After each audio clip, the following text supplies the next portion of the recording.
Next, we will discuss about journal. Okay, our next topic, journal. So in the previous chapter, we had learned about the rules of debit and credit while recording a transaction in the journal. Okay, now we will study what is journal and how a transaction will be recorded in the books of journal. Okay, journal. Journal is a book of original entry or book of primary entry in which the transactions are recorded in a chronological order. So when we study the accounting process, we study that the first step in accounting is recording. So the transactions are first recorded in the book of this journal. Okay, that is why it is known as book of original entry or book of prime entry. So the transactions are recorded in the journal in a chronological order. What do you mean by this chronological order? This chronological order means in a sequence. In a sequence. That means the transaction which occurs first will be recorded first. Okay, and will be recorded in the day-wise. Okay, so the transaction which is occurring first will be recorded first, and it will be recorded in that sequence. Okay, in the sequence of order occurrence. So chronological order means in a sequence of occurrence. Okay, so this is known as journal. It is a book of original entry or prime entry in which the transactions are recorded in a chronological order, that is in a sequence of occurrence. Okay. Now we will study what is journal entry. The entry in which the transactions are recorded in the books of journal is known as journal entry. Okay. So when the transactions are recorded in a journal, it is known as journal entry. Okay. Transactions recorded in journal is known as journal entry. Okay. Then journalizing. Journalizing means the process of recording transaction in the journal is known as journalizing.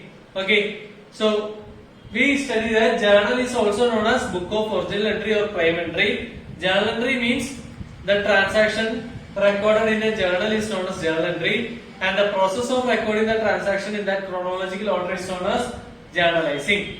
Okay. Now we will discuss what are the advantages of recording book transaction in the journal. First, it provides accounting data in a chronological order. That means we can check the transaction, and that transaction will be in the sequence of occurrence. So first page it will be in the first page it will be the transaction occurring first, then next one occurring next. So we can see all the data in the sequence of occurrence. So it helps to find the accounting data in the chronological order. Second one, the possibility of error reduces. If we are following the rules of debit and credit and we are recording the transaction properly in a double entry method, then there will be a less chance for error. Okay, so there will be less error. Then explanation of the transaction. After we prepare every transaction, we will prepare a narration for that transaction.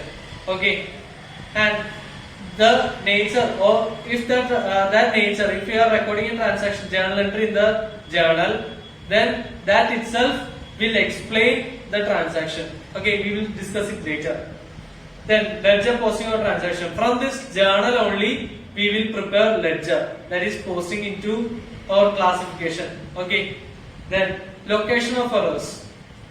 If you are preparing the journal, we can locate easily the errors in a transaction. Then the same also there are some limitations. Some of the limitations are unsuitable for large volume of transaction. If there is a large volume of transaction, if you are following the journal, it will take many time and the book will be very large. Okay. So then it is not a simple system of recording. we should know the complete rules of debit and credit and also the rules of accounting to record the journal. So it is not very simple. Okay.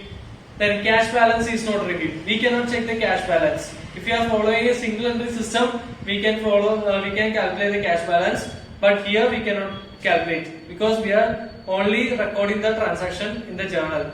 We cannot determine the cash balance. Then not as suitable for ledger.